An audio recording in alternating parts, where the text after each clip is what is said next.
नमस्कार, मैं आपके साथ केके राणा, वीआईपी न्यूज देख रहे हैं आप। स्वागत है आप सभी का बात बिहार की में। एनडीए में सब कुछ ठीक ठाक है, पर सियासतदानों की अपनी अपनी राय है। मगर एनडीए में गांठ तो है, यह किसी से छिपा हुआ भी नहीं है। बीजेपी और जेडीयू की अपनी अपनी मजबूरी है। मजबूरी सरकार चलाने की, मजबूरी गठबंधन को निभाने की। रह रहकर एनडीए का मतभेद और मनभेद दोनों सामने आते रहते हैं। खासकर अरुणाचल घटना के बाद जिस तरह से बयान जेडीयू खेमे से बाहर आ रहे हैं, वो काफी कुछ बताकर चले जाते हैं कि एनडीए में कुछ ठीक ठाक नहीं है। गठबंधन में आई दरार को दूर करने की कवायद में भी अब बीजेपी लग चुकी है। इस रिपोर्ट से समझिए।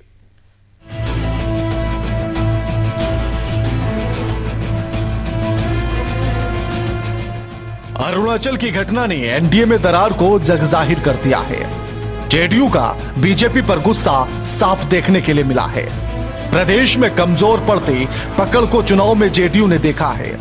एनडीए में फूट की खबर सियासी गलियारों में आग की तरह फैल गई। विपक्ष अपनी रोटी सेकने में लगा है। बीजेपी को जो मैसेज नीतीश तक पहुंचाना था वो पहुंच चुका है। अरुणाचल घटना के बाद प्रदेश में जेडीयू मुखर हो गई है। बीजेपी नेताओं के बयान आने लगे कि मंत्रिमंडल विस्तार में 50-50 का फार्मूला ही चलेगा, जो फूट को दूर करने की कोशिश है। मतलब साफ है कि बीजेपी अब दबाव में है। एनडीए में बनी दूरी को अब बीजेपी दूर करने की पहल में लगी हुई है। बीजेपी के बिहार प्रभारी भूपेंद्र यादव और प्रदेश अध्यक्ष संजय जायसवाल आज जेडीयू कार्यालय में पहुंचकर जेडीयू के राष्ट्रीय अध्यक्ष से मिले। शॉल ओढ़ाकर गिले शिकवे दूर करने की कवायद बीजेपी की तरफ से शुरू हुई। हालांकि एनडीए ने इसे सौजन्य मुलाकात बताया है, मगर राजनीतिक पंडित इसे जेडीयू की नाराजगी दूर करने की कोशिश बता रहे हैं। देखिए, नीतीश कुमार जी यह समझ रहे हैं इस बात को कि हमारी हालात काफ़ी ख़राब है। आप देख रहे होंगे कि जब से ये नई सरकार बनी नीतीश जी के नेतृत्व में, लॉ एंड ऑर्डर गड़बड़ा गया। गृह मंत्री की मांग भाजपा के द्वारा लोग कर रहे हैं कि गृह मंत्री हमको दिया जाए। इन लोगों का आपस में जो तालमेल होना चाहिए वो तालमेल नहीं है, और इन लोगों को भय बना हुआ है कि कब सरकार गिर जाएगी, कब लोग भाग जाएंगे। चाबी की बात देखते अभी मांझी जी की नेशनल एग्जीक्यूटिव की बैठक हुई थी, उसमें कल उनका बयान था कि अगर हम 7 एमएलए मेरे पास रहता तो सत्ता की चाबी मेरे पास रहती। एनडीए में चल रहे अंतर्कलह पर विपक्ष अपनी नजर बनाए हुए है। विपक्ष की माने तो जल्द ही उनकी सरकार बनते दिख रही है और एनडीए गठबंधन टूट की कगार पर है। प्रदेश में सभी दलों को एक दावा है कि दूसरे दलों के विधायक उनके संपर्क में हैं। बिहार की सियासत अभी भी प्याज के जैसी हो गई है। परत दर परत भूपेंद्र यादव और आरसीपी सिंह की मुलाकात पर विपक्ष ने तंज कसते हुए कहा है कि एनडीए टूटने वाला है, जो इस मुलाकात से साफ दिख रहा है। जल्द मंत्रिमंडल विस्तार होना है। कैबिनेट विस्तार पर भी राजधानी का पारा चरम पर है। एनडीए की आज बैठक से साफ है कि इसी महीने मंत्रिमंडल विस्तार होगा, जिसको लेकर विपक्ष लगातार हमलावर रहा है। बीजेपी पहले ही साफ कर चुकी है कि मंत्रिमंडल को लेकर कोई संशय नहीं है। 50-50 के फार्मूले को एनडीए अपनाएगी। आज एनडीए की बैठक में नए नवेले राष्ट्रीय अध्यक्ष भी शामिल हुए। आरसीपी सिंह ने बताया है कि जल्द मंत्रिमंडल का विस्तार होगा। कि मंत्रिमंडल का विस्तार कोई बहुत बड़ा इशू नहीं है। ये हम लोगों के बीच जो है बराबर संवाद कायम है और उपयुक्त समय पर ये हो जाएगा। माननीय मुख्यमंत्री जी का इस पर विशेष अधिकार है। सब लोगों से बातचीत कर करके सही समय पर हो जाएगा। चीज़ का दुख हमें किसी चीज़ का कोई चीज़ का दुख, जेडीयू किसी बात का दुख किस बात का होगा। हम लोग कभी दुखी रहते हैं, हमेशा प्रसन्न रहते हैं, हम सब खुश रहते हैं। ये बताइए, ये सारी चीज़ें जो हैं हम लोग के सारे चारों दलों के जो नेता हैं सब में बहुत अच्छी अंडरस्टैंडिंग है। जो भी बातें होंगी सब हम लोग मिल बैठ करके तय करें। चलिए। मंत्रिमंडल विस्तार पर मांझी का अपना राग है। मांझी ने अब सरकार से एक मंत्री और एक एमएलसी के पद की मांग की है। मतलब अभी भी कुछ पेच हैं जो फंसे हुए हैं। एनडीए के सामने अभी भी बहुत सी चुनौतियां हैं। मांझी ने अपनी मांग एनडीए के सामने रखी है। मांझी की मांग पर एनडीए की ओर से अभी कोई पहल नहीं की गई। तो उनके नेतृत्व में हम लोग बंगाल का चुनाव लड़ेंगे और बंगाल में 10 दिन 15 दिन एक महीना के बाद हम लोग एक बड़ी आम सभा करेंगे और आइडेंटिफाई करेंगे कि किन किन क्षेत्रों में हम लोग चुनाव लड़ सकते हैं। उसके बाद दिल्ली कॉर्पोरेशन का चुनाव भी संभावित है, वहाँ भी हम चुनाव लड़ेंगे। उसके लिए वहाँ के प्रदेश अध्यक्ष रजनीश जी को कहा गया है, वो भी तैयारी करेंगे और वहाँ जैसा होगा हम लोग बात करेंगे। और फिर संगठन पर जो विचार हुआ उसको हमने कहा ही कि हर जिला में हम लोग नए ढंग से संगठन को आगे बढ़ावेंगे, सदस्यता अभियान शुरू करेंगे और अधिक से अधिक लाइफ मेंबर बनाएंगे। आज भी लगभग लगता है 50 हमारे साथी लाइफ मेंबर बने हैं। इसी तरह से लाइफ मेंबर की संख्या कम से कम 10,000 हो, ये हम लोगों का टारगेट रहेगा। और उसी प्रकार से सदस्यता का जहाँ तक सवाल है 10 लाख सदस्य हम लोग बनाएंगे। कुल मिलाकर नए साल का पहला महीना एनडीए के लिए महत्वपूर्ण होने वाला है। बीजेपी के सामने गठबंधन से बनी दूरी को डैमेज कंट्रोल करने की चुनौती है, तो दूसरी तरफ मांझी की मांग ने एनडीए को परेशान कर दिया है। अब एनडीए में आगे क्या होगा देखना होगा। भूपेंद्र यादव और आरसीपी सिंह के मुलाकात पर भी प्रदेश में सियासत चरम पर है। सवाल उठ रहे हैं कि मुलाकात के मायने क्या हैं। Bureau report, VIP news, Patna.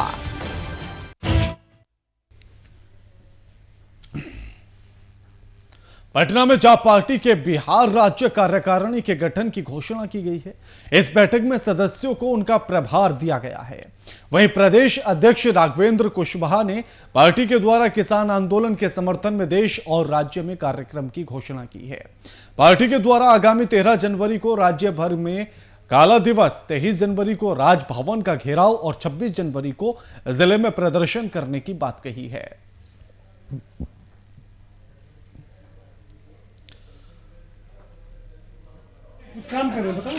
हम लोगों ने ये तय किया है कि किसानों के आंदोलन के समर्थन में जो राष्ट्रव्यापी समन्वय समिति बनाई गई है उसमें हमारी पार्टी के राष्ट्रीय अध्यक्ष आदरणीय पप्पू यादव जी हैं। उन लोगों ने 10 तारीख को आगामी कार्यक्रमों की घोषणा के संदर्भ में कॉन्स्टिट्यूशन क्लब दिल्ली में बैठक का आयोजन किया। इस बैठक के जो फैसले होने वाले हैं उन तमाम फैसलों के समर्थन में हम लोग पूरे हिंदुस्तान में जो भी आंदोलन होंगे उस आंदोलन के आलोक में बिहार में भी आंदोलन 2 बजे। आप कितना बजे देखिए 2 बजे। बिहार के पशु मत्स्य संसाधन विभाग मंत्री मुकेश साहनी ने एक प्रेस वार्ता का आयोजन किया। यह प्रेस वार्ता विकासशील इंसान पार्टी कार्यालय में आयोजित की गई। इस दौरान कई मुद्दों पर बातचीत की गई। संबंधित अधिकारियों को कई दिशा निर्देश भी दिए गए। गौरतलब है कि मुकेश साहनी मुंगेर में आयोजित कार्यक्रम में शामिल होने के लिए पहुंचे थे और लौटने के क्रम में शेखपुरा में भी रुककर पार्टी के कार्यकर्ताओं से मिले हैं।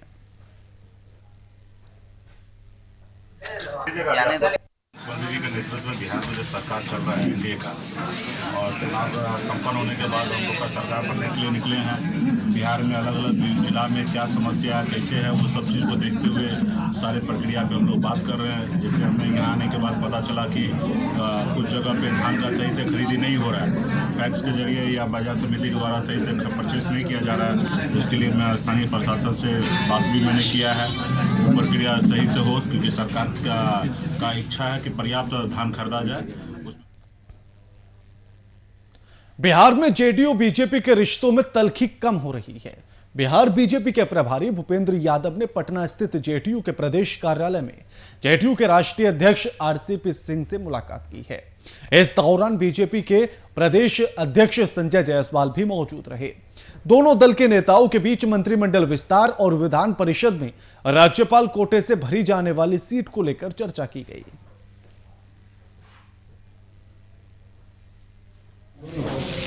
आरसीपी सिंह जी जिस प्रकार राम मनोहर लोहिया जी के दर्शन और विचारों को लेकर के कार्य करते हैं, उनको शुभकामनाएं व्यक्त करने के लिए, मैं उनको बधाई देने के लिए, और एक हमारा और जनता दल यूनाइटेड का और उसके साथ हम पार्टी और वीआईपी पार्टी का जो गठबंधन है, ये सरकार मुख्यमंत्री नीतीश कुमार जी के नेतृत्व में जिस प्रकार से वैक्सीन का आज पूरे देश में एक टीकाकरण का जो विषय शुरू हुआ है, और हमने भी अपने संकल्प पत्र में जो वायदा किया था उसको पूरा करते हुए कोरोना मुक्त बिहार के लिए 12 करोड़ बिहार वासियों के जीवन को सुधारने के लिए राजगीर में बन रहे 8 सीटर रोपवे का पर्यटन विभाग के प्रधान सचिव और डायरेक्टर ने निरीक्षण किया है।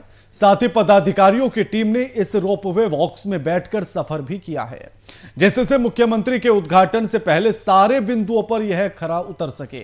निरीक्षण के दौरान पाया गया है कि अभी रोपवे पूरी तरह से बनकर तैयार नहीं हुआ है और कई काम अभी भी बाकी हैं, जिसके कारण 14 जनवरी को होने वाले उद्घाटन को टाल दिया गया है।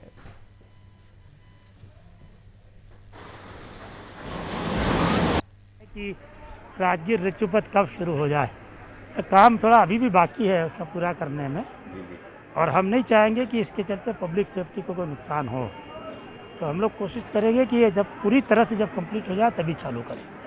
अभी थोड़ा टाइम लगेगा इसको पूरा करने में, और राइड्स के वरीय पदाधिकारी की आज उपस्थित थे, उनको भी हम लोगों ने कहा हुआ है कि पूरा अपर टर्मिनल और लोअर टर्मिनल का काम पहले पूरा करें और ट्रायल ऑपरेशन कंप्लीट करें, और कॉमर्शियल ऑपरेशन के लिए अगर रेडी हो तभी हम लोग इस योजना को चालू करें। मोकामा के दलहन अनुसंधान केंद्र का उन्नत बीज टाल क्षेत्र के किसानों की खुशहाली का सबब बन रहा है। इस अनुसंधान केंद्र में चना, मसूर और खेसारी की उम्दा पैदावार की फसल लहलहा रही है। शीघ्र ही अनुसंधान केंद्र के बीज किसानों को बुआई की बावत मुहैया कराया जाएगा। नई प्रजाति का बीज मौसम, पैदावार और किसान हित के मद्देनजर तैयार हो रहा है।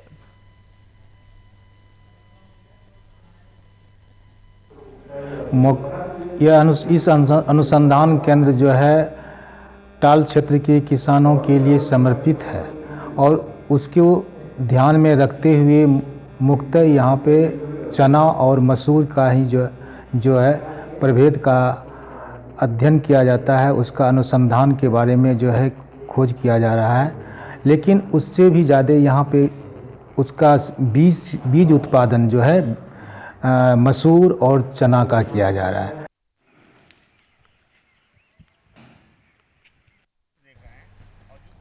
राष्ट्रीय लोक समता पार्टी के द्वारा बिहार और अन्य प्रदेशों में से संगठन विस्तार पर लगातार काम किया जा रहा है। इसी कड़ी में पटना में आयोजित दल की बैठक में पार्टी के असम इकाई का पुनर्गठन किया गया और हजरत अली को असम प्रदेश अध्यक्ष बनाया गया। इस दौरान पार्टी के राष्ट्रीय महासचिव फजल इमाम ने बताया है कि बंगाल में इकाई का पुनर्गठन हुआ है और कुमुद चौधरी को प्रदेश अध्यक्ष घोषित किया गया है।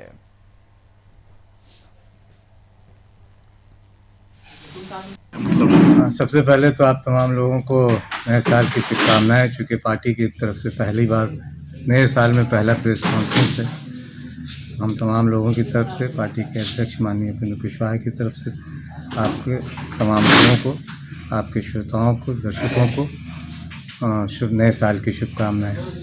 दरअसल हम लोगों ने पार्टी के असम इकाई और बंगाल इकाई का पुनर्गठन किया है। दोनों प्रदेशों में इस साल चुनाव होने वाले हैं। अप्रैल मई तक चुनाव संभवतः हो जाएगा। भारतीय जनता पार्टी जिला कार्य समिति की बैठक आज खगड़िया के शहर में हुई है और जिसकी अध्यक्षता जिलाध्यक्ष सुनील कुमार सिंह ने की है। वहीं इस बैठक में मुख्य अतिथि के रूप में प्रदेश के सह संगठन महामंत्री रत्नाकर, पूर्व राष्ट्रीय मंत्री सह विधान पार्षद रजनीश कुमार, प्रदेश मंत्री संजीव क्षत्रिय शामिल हुए।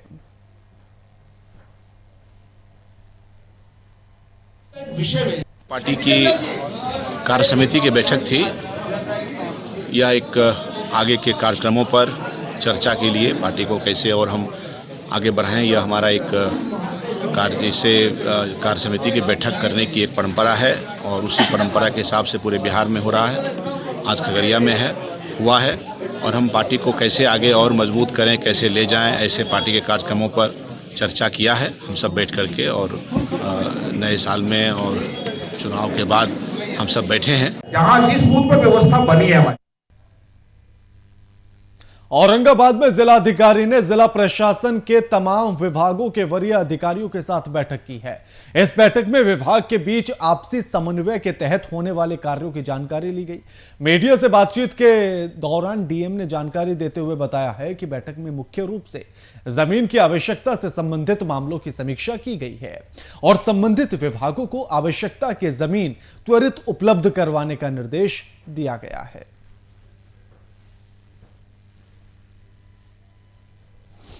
हम कोऑर्डिनेशन का काम मुख्यतः करते हैं। सभी विभाग का जो एक दूसरे से काम है, किसी एनओसी की वजह से या किसी अन्य कारण से अगर बाधित है तो उसको हम लोग सॉल्व करते हैं और सभी विभाग के लोग उसके अंदर होते हैं और इसको हम सोमवार कर रहे हैं। मुख्यतः इसमें ज़मीन से संबंधित मामले होते हैं। सभी विभाग को अपने कुछ इंफ्रा क्रिएट करने के लिए ज़मीन चाहिए होती है, वो उनको ज़मीन हम प्रोवाइड करते हैं, उसमें वो काम करते हैं।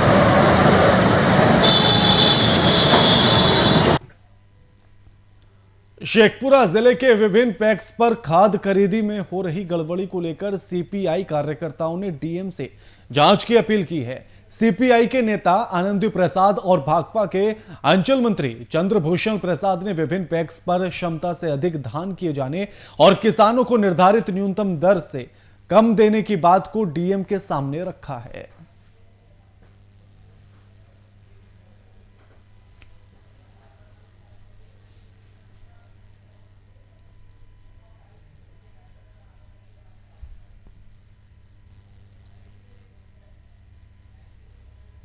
मुख्यमंत्री ज्ञान संपर्क योजना के तहत 1,64,00,000 की राशि से बनने वाली सड़क का शिलान्यास किया गया।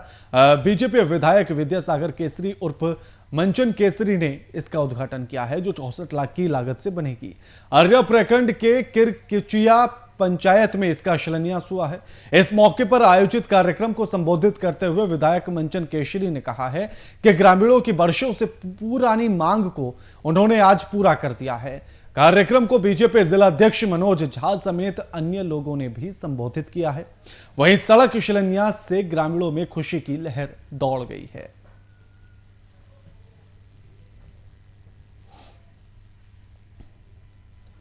एक तरफ सरकार किसानों के उत्थान की बात करती है और दूसरी तरफ किसानों को दावा करती है कि उसकी आय बढ़ा दी जाएगी, लेकिन वहीं दूसरी तरफ अगर नजर डाली जाए तो किसान सरकार की उदासीन रवैये से परेशान हैं। मामला कैमूर का है, जहां कुदरा थाना क्षेत्र के सकरी में एक किसान 3 सालों से स्ट्रॉबेरी की खेती कर रहा है, लेकिन सरकार की तरफ से अब तक उसे कोई सरकारी मदद नहीं दी गई।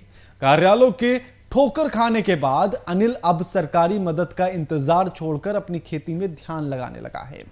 वहीं जिला कृषि पदाधिकारी भी प्रधानमंत्री नरेंद्र मोदी का किसानों की आय दोगुनी करने का सपना किसानों के लिए छल साबित हो रहा है। फायदा नहीं है लॉकडाउन का चलते। किस चीज पर? स्ट्रॉबेरी का खेती। क्या क्या तो परेशानी हुआ बाबा आपको? हम लोग को परेशानी है, पार्टी जो माल ले गया आज तक हम लोगों को हिसाब करके पैसा नहीं दिया। क्या बोला पार्टी? पार्टी बोला कि लॉकडाउन में हमारा पैसा फंस गया, बुड़ गया है आप लोग का पैसा। कहाँ पे माल बेचे थे? कलकत्ता। लागत तो 2.5 से 3 लाख रुपए लागत इसमें लग रहा है। मुनाफा तो 2.5 इसमें लागत खर्च मिल नहीं रहा है। क्यों नहीं मिलने का क्या रीजन है? क्या मार्केट में नहीं बिक पा रहा है? ये सब लोकल मार्केट का नहीं है। ये सब जैसे कलकत्ता है, रांची है, कुल मैंने बाहर से मार्केट जा रहा है, इसमें लागत खर्च गाड़ी भाड़ा से ज्यादा लग जा रहा है और इसमें हम लोग का मुनाफा नहीं हो जा रहा है। ये कई मौसम मैंने बिगड़ जा रहा है। ये सब सरकार से हम लोग का कुछ भेटा नहीं रहा है। हम लोग कई बार जिस हम जिला में गए तो इसका कोई सुनवाई नहीं हो रहा है। दिल्ली में चल रहे कृषि कानून के खिलाफ किसानों के आंदोलन के समर्थन में समस्तीपुर पुराने बस स्टैंड में अखिल भारतीय किसान संघर्ष समन्वय समिति के द्वारा रैली निकाली गई और विरोध करने पर जिला प्रशासन के आदेशानुसार रोका गया, जिसके बाद प्रदर्शनकारियों के द्वारा डीएम पर मनमानी करने का आरोप लगाया गया।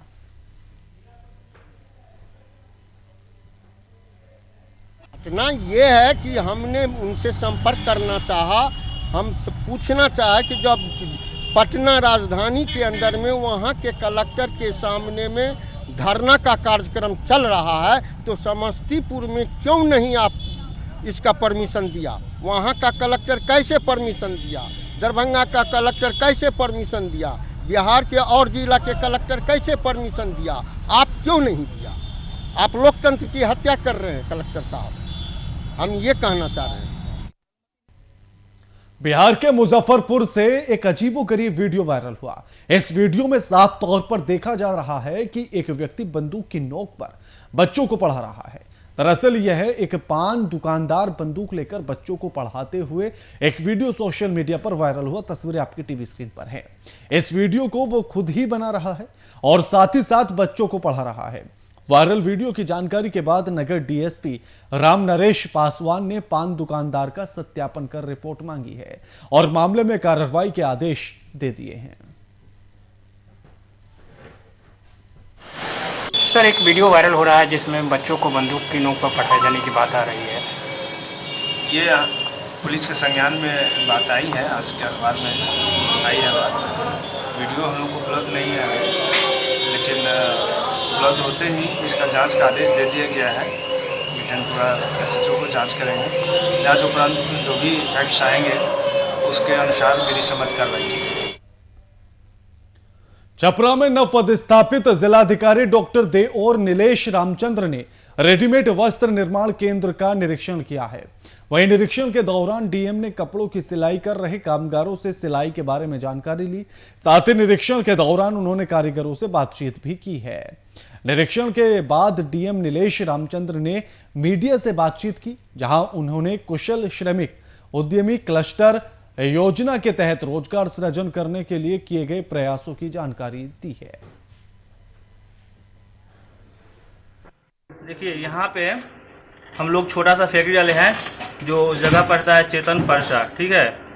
और यहाँ पे हम लोग शर्ट बनाते हैं, टी शर्ट बनाते हैं, ट्राउजर बनाते हैं और भी मतलब मेंस वेयर बनाते हैं, ठीक है। और भी हम लोग कुछ बनाएंगे, जैसे जीन्स हो गया और पैंट बनाएंगे। और इसको बना करके हम लोग मार्केट में माल को भेजते हैं, मॉल में, छोटे दुकानदारों के पास, बड़े दुकानदारों के पास, शोरूम में जाता है माल। और सबसे बड़ी बात यह है कि हम लोग का मेन पर्पस है इस फैक्ट्री को खोलने का कि जो बाहर से मजदूर आए हुए हैं उनको हम अच्छे से रोजगार दे सकें। माननीय मुख्यमंत्री महोदय द्वारा स्वरोजगार बढ़ाने के लिए, ये इनोवेशन के लिए हर एक जिला को 50 लाख का फंड मिला था और उसमें जो बाहर से श्रमिक बंधु कोरोना काल में आए थे उनको रोजगार, स्वरोजगार अपने बिहार में ही मिले, इसके लिए इस इनोवेशन फंड से खर्च किया जा रहा था। आज मेरा सारण में पहला दिन है और मैंने आज हिंदुस्तान अखबार की एक खबर पढ़ा और मुझे बहुत अच्छा लगा। बात बिहार के बुलेटिन में फिलहाल इतना ही।